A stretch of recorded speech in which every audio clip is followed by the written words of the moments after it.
গত কয়েক মাস ধরে খুলনায় বাড়তি দামে বিক্রি হচ্ছে মাছ। সমুদ্রের মাছ ধরা নিষেধাজ্ঞা এবং চাষের মৌসুম শেষ হওয়ায় মাছের সরবরাহ বাজারে অনেকটাই কম। এতে সব ধরনের মাছের সংকট দেখা দিয়েছে বাজারে। এ বিষয়ে আরও জানাতে নগরীর সন্ধ্যা বাজার থেকে যুক্ত হচ্ছেন রামিম চৌধুরী। আমরা রামিম, সহকর্মী রামিম, আপনি মাছের বাজারে রয়েছেন। আমরা বলছিলাম মাছের দাম বাড়তি, সরবরাহ কেমন, দাম বাড়তি নিয়ে ক্রেতা বিক্রেতাদের অভিমত কি জানাবেন, সেখানে বেচা বিক্রির খবরটিও বলবেন। সাজিদ, গত কয়েক মাস ধরেই কিন্তু আমরা লক্ষ্য করছি যে খুলনার বাজারে মাছের যে দাম সেটা কিন্তু নিয়ন্ত্রণে আসছে না। আজকেও একই রকম অবস্থা। বাজারে এসে যেটি দেখলাম, বাজারে শুধুমাত্র চাষের কিছু মাছ রয়েছে, তবে সমুদ্রে যেহেতু মাছ ধরার নিষেধাজ্ঞা রয়েছে সে কারণে কিন্তু মাছের যে সরবরাহ সমুদ্রে সামুদ্রিক মাছের সেটি কিন্তু একেবারেই নেই। বাজার কিন্তু সামুদ্রিক মাছ একেবারেই দেখতে পাইনি আমরা। যে মাছ রয়েছে সেগুলো কিন্তু চাষের মাছ। এখানকার ব্যবসায়ীরা যেটি বলছেন যে মূলত চাষের যে মাছ রয়েছে সেটি দিয়ে কিন্তু বাজারের যে চাহিদা সেটি পূরণ করা হচ্ছে। তবে সব ধরনের মাছেরই দাম কিন্তু গত কয়েক মাস ধরে বেশ চড়া রয়েছে এবং এখনও পর্যন্ত কিন্তু সেই দাম নিয়ন্ত্রণে আসেনি।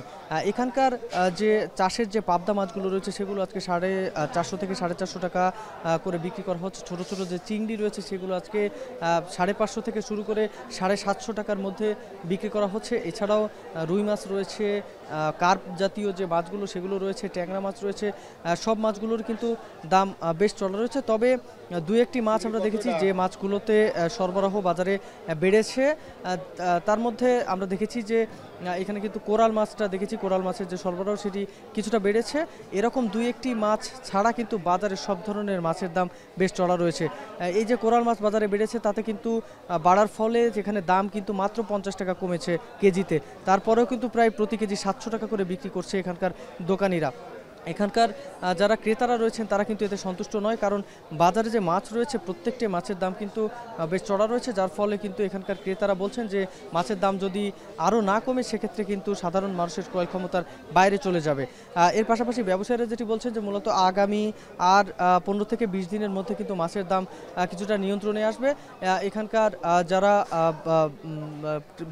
বিক্রেতারা রয়েছেন তারা কিন্তু যেসব জায়গা থেকে মাছ কিনে আনেন সেখান থেকেই কিন্তু বেশি দামে মাছ কিনতে হচ্ছে, যার ফলে কিন্তু মাছের যে দাম সেটি কিন্তু নিয়ন্ত্রণে আনতে পারছেন না। তবে সমুদ্রে মাছ ধরার যে নিষেধাজ্ঞা রয়েছে সেটি কিছুদিন পরে শেষ হবে এবং সমুদ্রে মাছ ধরার নিষেধাজ্ঞা শেষ হওয়ার পরে কিন্তু বাজারে সামুদ্রিক মাছ উঠতে শুরু করবে এবং সামুদ্রিক মাছ উঠতে শুরু করার পরে কিন্তু বাজারে যে মাছের যে সরবরাহ সেটি কিন্তু অনেকটাই বেড়ে যাবে এবং মাছের এই সরবরাহের সাথেই কিন্তু দাম সম্পৃক্ত রয়েছে, যার ফলে ব্যবসায়ীরা যেটি বলছেন যে মূলত মাছের যে সরবরাহ এখানকার চাষের মাছ এবং এর পাশাপাশি সামুদ্রিক যে মাছ রয়েছে সব কিছু একসাথে চলে আসলে কিন্তু বাজারে মাছের যে সরবরাহ সেটি বেড়ে যাবে এবং দামও কিছুটা নিয়ন্ত্রণে আসবে এবং শীতের যে শুরুর সময়টা সেই সময়টাতে কিন্তু দাম কমে আসবে বলে জানিয়েছেন ব্যবসায়ীরা। তো এই ছিল আমার কাছে সাজিদ খুলনার মাছ বাজার থেকে সবশেষ খবর।